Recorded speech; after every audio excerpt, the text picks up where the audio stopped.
मंगल पांडे 1857 का जो विद्रोह हुआ उसमें 34वीं बटालियन के जवान थे। मंगल पांडे कौन? मंगल पांडे। और जब इनको जब ही पता लगा कि जो अंग्रेजी सरकार इनको कारतूस दे रही है वो कारतूस में गाय और सुअर की चर्बी मिली हुई है, जैसे ये जाने तो गाय की अगर चर्बी मिली हुई है तो हिंदुओं का धर्म नाश हुआ, अगर सुअर की चर्बी मिली हुई है तो मुसलमानों का धर्म नाश हुआ। इससे गुस्सा में आकर के ये मंगल पांडे ने क्या किया, अपने अंग्रेज अफसर को गोली मार दी और 1857 का विद्रोह क्या हुआ, सूत्रपात हो गया। बस रहे ना। यह मंगल पांडे कौन था? यह मंगल पांडे 34वीं बटालियन का एक नौजवान था, सिपाही था, जो 1857 के विद्रोह में भाग लिया था, बल्कि वही सूत्रपात किया था अपने ऑफिसर को गोली मार करके। बस ना। और वो भी क्यों? जैसे वो जाना कि इसमें गाय और सुअर की चर्बी मिली हुई है, वो जो इसका तत्कालिक कारण बना और वो अपने ऑफिसर को गोली मार दी और यह क्या हुआ, आंदोलन शुरू हो गया। कोई दिक्कत? सबको मैं साफ कर दूं? ये लिखा जाएगा भाई मंगल पांडे हो। मंगल पांडे किस बटालियन के जवान थे? 34वीं बटालियन के जवान थे वे। ये सवाल है, द्रोणाचार्य ने एकलव्य का अंगूठा क्यों मांगा? बस सही है, क्यों मांगे वो? क्या कारण था? द्रोणाचार्य जो थे वे पांडवों को धनुर्विद्या देते थे। क्या देते? उनसे धनुर्विद्या सीखने के लिए यह भील जाति का लड़का था। कौन? एकलव्य भील जाति का लड़का था, जो पहुंच गया और जाकर के उनसे विद्या सीखने की बात कही। तो भील जाति के होने के कारण, भील जाति मतलब निम्न जाति के होने के कारण उन्होंने, किसने? द्रोणाचार्य ने उन्हें शिक्षा देने से क्या कर दिया? इनकार कर दिया कि नहीं, हम आपको शिक्षा नहीं देंगे। लेकिन अगर वास्तव में शिष्य हो तो वह शिष्य वास्तव में शिष्य था। कौन? एकलव्य, जो उनकी प्रतिमा को बनाया। क्या किया? प्रतिमा को बनाया और उस प्रतिमा को अपना गुरु मान लिया। और किनकी प्रतिमा बनाया? द्रोणाचार्य का प्रतिमा बनाया और उसको क्या मान लिया? अपना गुरु मान लिया। जाके वो उनको मैंने पैर छूता था और अभ्यास करता था, और अभ्यास करने से वो इतना बड़ा धनुर्धर बन गया, इतना बड़ा धनुर्धर बन गया कि एक बार जब पांडव लोग और एक गुरुजी, कौन गुरु? द्रोणाचार्य जी, जब जंगल में जा रहे थे तो साथ में कुत्ता भी था। कुत्ता भूखने जब लगा तो इस भूखने की आवाज को केवल सुन करके वह एकलव्य अपने तीर को छोड़ा। देख नहीं रहा है कि कहाँ है कुत्ता, कुत्ता देख नहीं रहा है। जब मारने लगा तीर वहां से, तो जो तीर जाते बारी बारी से उसके मुंह को क्या करते? सीलते जाते थे। जब ये सारे लोग देखे तो आश्चर्यचकित हो गए कि अरे भाई, ये कौन बड़ा धनुर्धर है कि जिसका निशाना चूक नहीं रहा है, और जो भी बाण आ रहा है वो सारा मुंह पर ही आ रहे हैं और मुंह बंद होते जा रहे हैं। जब उनको खोजने लगे लोग तो मिला या कौन? एकलव्य। और चूंकि गुरु को ऐसा कभी होना भी नहीं चाहिए कि मैं 2 लड़कों को पढ़ा रहा हूँ या 10 लड़कों को पढ़ा रहा हूँ या 20 लड़कों को पढ़ा रहा हूँ, तो इस लड़का से वो लड़का आगे मत निकल जाए, ऐसा नहीं होना चाहिए। तो वो तो एक पहले भील जाति का था, जिससे मैंने क्या थी, उनको बैर थी। और दूसरी यह था कि अर्जुन से कोई बड़ा धनुर्धर नहीं निकल जाए, इसलिए वे शिक्षा देने से इनकार किए थे। लेकिन उनकी प्रतिमा को अपना गुरु मान करके जब वो लड़का मैंने अभ्यास किया, तो उस कुत्ते के बोलने की आवाज को सुनकर उसके मुंह को बंद कर दिया, किया तीर से। जब उनके पास लोग पहुंचे, जब उनसे मिले लोग, तो एकलव्य से पूछे कि आपने विद्या कैसे सीखी, आपके कौन है, मतलब आपके उस्ताद कौन है, गुरु कौन है। तो इस प्रतिमा को दिखा और बोला कि आप ही तो हैं मेरे गुरु, और आपने जब मुझे शिक्षा देने से इनकार किया, उस समय मैंने आपकी प्रतिमा बनाई और प्रतिमा बना करके आपको अपना गुरु मान लिया, और मैंने अभ्यास किया। जो आज कुछ मैं सीखा हूँ वो आपकी बदौलत सीखा हूँ। वे बोले कि यदि तुम मुझे अपना गुरु मान लिए हो तो मुझे दक्षिणा चाहिए। क्या चाहिए मुझे? दक्षिणा चाहिए। पहले के थे मैंने कैसे हुए थे मनसी से लोग, दक्षिणा चाहिए तो आप कहिए कि आपको दक्षिणा में क्या चाहिए। तो ये कहते हैं कि दाहिने हाथ का अंगूठा चाहिए। एकलव्य को देर न लगी, दाहिने हाथ का क्या किया उन्होंने, अंगूठा को काट दिया, और काट करके क्या किया, उनको दान में दे दिया। आपका सवाल ही नहीं भाई, क्यों मांगे हुए? उनके मांगने का यह था कि जब यह कट जाएगी तो कट जाने के बाद वो धनुष विद्या में वो क्या हो जाएगा, अर्जुन से आगे निकल नहीं पाएगा, बल्कि उसे धनुष चढ़ भी नहीं पाएगी संभवतः। ठीक ना? यह बात अच्छी है, अच्छी बात नहीं है, लेकिन उन्होंने इसी उद्देश्य से मांगा। समझने में कोई दिक्कत किसी को? किसी को कोई दिक्कत है समझने में? नहीं दिक्कत है, ठीक है, रोक दें। सवाल पर हम बात कर रहे हैं,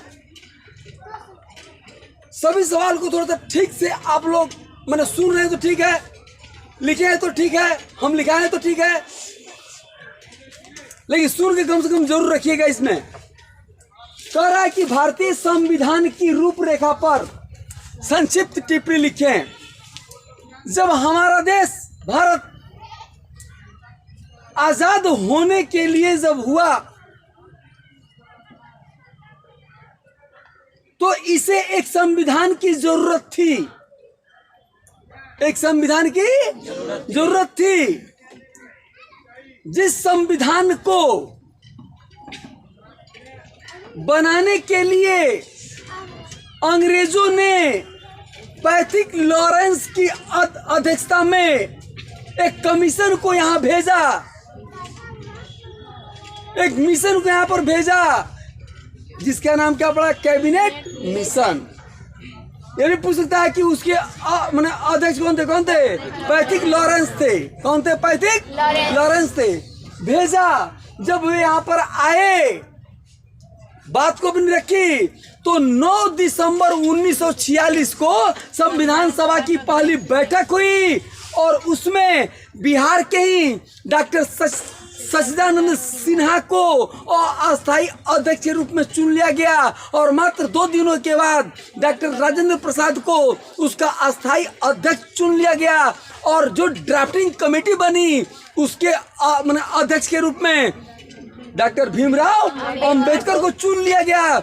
और इन सारे लोगों के प्रयास से 2 वर्ष 11 महीना 18 दिन में, 2 वर्ष 11 महीना 18 दिन में हमारा संविधान जो था वो 26 नवंबर 1949 को बनके तैयार हुआ, जिसमें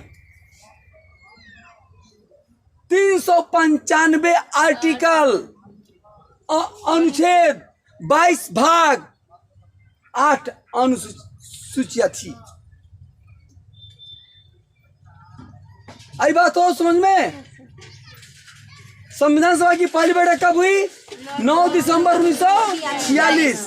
जिसके अस्थायी अध्यक्ष के रूप में किनको चुना गया? डॉक्टर सच्चिदानंद सिन्हा को चुना गया।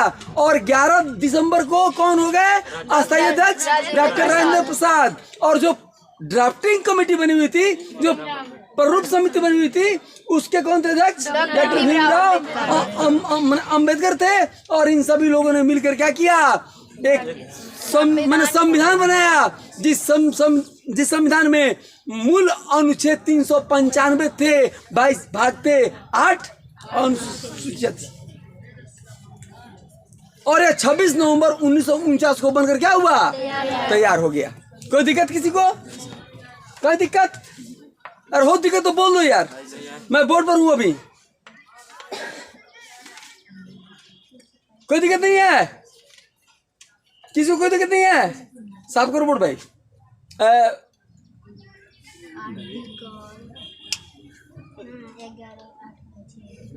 इस पर ना बोला है हो।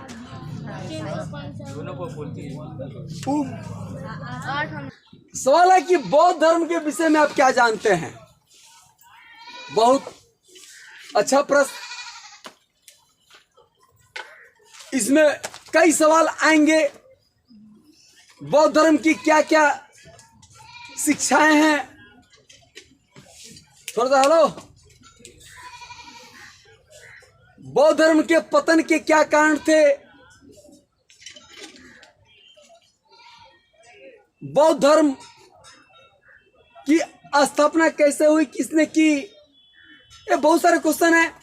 अभी मैं जिस सवाल पर हूं कि बौद्ध धर्म के विषय में आप क्या जानते हैं, तो सबसे पहले आप गौतम बुद्ध का नाम सबको सुना होगा। जिनके बचपन का नाम जानते हैं क्या था? सिद्धार्थ था। और उनका जन्म कहाँ हुआ था? कपिलवस्तु में। कहाँ हुआ था? अरे लुम्बिनी, कपिलवस्तु के लुम्बिनी में हुआ था जन्म उनका। उनकी शादी हो गई थी। उनकी पत्नी का नाम क्या था? यशोधरा। और उनको एक बेटा भी था जिसका नाम था राहुल। क्या नाम था? राहुल। लेकिन वे इस बाह्य आडंबर, रूढ़िवादिता, एक कुरीतिया, ये सब उनको भा नहीं रही थी। नतीजा यह हुआ कि वे सत्य की खोज में रात में अपनी पत्नी को सोए हुए छोड़कर घर से निकल गए। क्या वे घर से निकल गए? अब एक और चीज जान लीजिए। साकेत एक बहुत बड़ा पुस्तक है जिसके हैं रचयिता जयशंकर प्रसाद जी। साकेत में वे लिखे हैं जो मैंने इस यशोधरा की बात को, सवेरे जब ये जगती है तो इनके पति नहीं है।